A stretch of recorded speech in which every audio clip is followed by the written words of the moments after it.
عايزين نصم بكم والدليل بيحاربوا فكري، تهديد مهزنش من امتى صوت الحق بيجري. تراك بلدنا ثمرة تمسحوها سكيلكوا جدري، وبكرة استكتكوا تخلص وهيتبقى حبري. تهدوا للي بيبني بتبنوا علم بيعمي، وفي ظل خوفكوا الناس تفتح بيها اديتكوا اسمي. تزيفوا العبادة وتفرشوا السجادة، ازاي بتقابلوا رب بتغضبوا لارضاء السادة. بتشهدوا لهم على مجهودهم رغم كون وجودهم كان مصحوب بفتنة مزقت صفوف شعوبهم.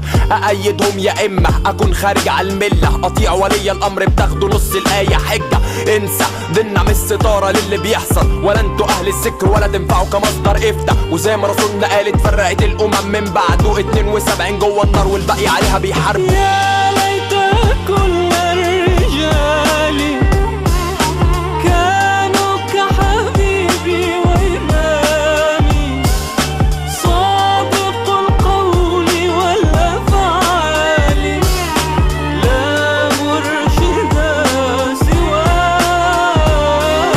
زيادة الأمية أدى الكارثة في المفهوم، تلقى ان الدقون ادت صاحبها بينا لقب معصوم. غياب في دور الازهر دور الاخوة على النقيض، صدى الشارع ان كل سني بقى مصدر تشريع. ربي قال الحلال والحرام قدامنا باين، مش محتاج لفتوى منكوا علم بديني مش قليل. والكارثة في القناة دينية كانت اختي مشغلاها، خايف تسمع تبسو مهبل تيجي تسألني عن معناهم. ها عرفتوا ديننا مين فينا بينساه، ما بيقدرش كونه تحت لوجو قنوات الاسلام ينافق ويكابر ويكذب ورا ساتر الدقن اللي فاكر ان اللي بدونها كافر. لا ربك ما حطش حد فينا فوق حد، وكون علماني بيكذب مش معناها انك صدقت. ابن ادم خطاون من الملحد لذوي الدقون، بس الكارثة في اللي مداري كذبه بان الدين بيقول.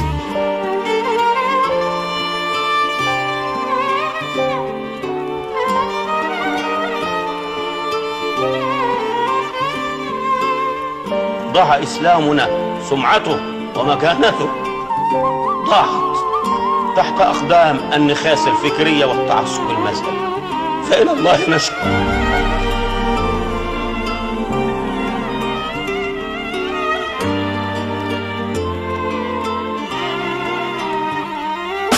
الفتنة الطائفية في مصر مفهومها الجديد، انك تلقى ان ابن دينك بيحاربك زي الغريب. وسعد دايرة التكفير عن تفكير مسلم وقبطي، بقى اللي خارج عن جماعتي معناها انه ضدي. مع ان بالرجوع لسيرة الاربع ائمة نلقى اخلاق الاسلام اللي اتكلم عليها ديننا. فرغم الاختلاف اللي بين مذهب ومذهب، تلقى الامام الشافعي بيقول ابن حنبل اصدق. الفكرة في ان نص ديننا ممكن يحمل معنيين، والدليل امامنا الشافعي ساب لوحده مذهبين. تيجوا في امامنا عشان تقولوا الجنة، في الانضمام الينا وتشككوا في اسلامنا. في اختلافنا رحمة وانتوا قلبتوا خلافنا حرب، مع ان دين اخلاق قبل ما يكون مجرد فرض. على فكرة ديننا يسر مش كده يا اما، ده ربك لاجل يرضي عبده خلى الكعبة قبلة. يا ليت كل الرجال كانوا كحبيبي وإمامي، صادق القول والأفعال لا مرشد سواه.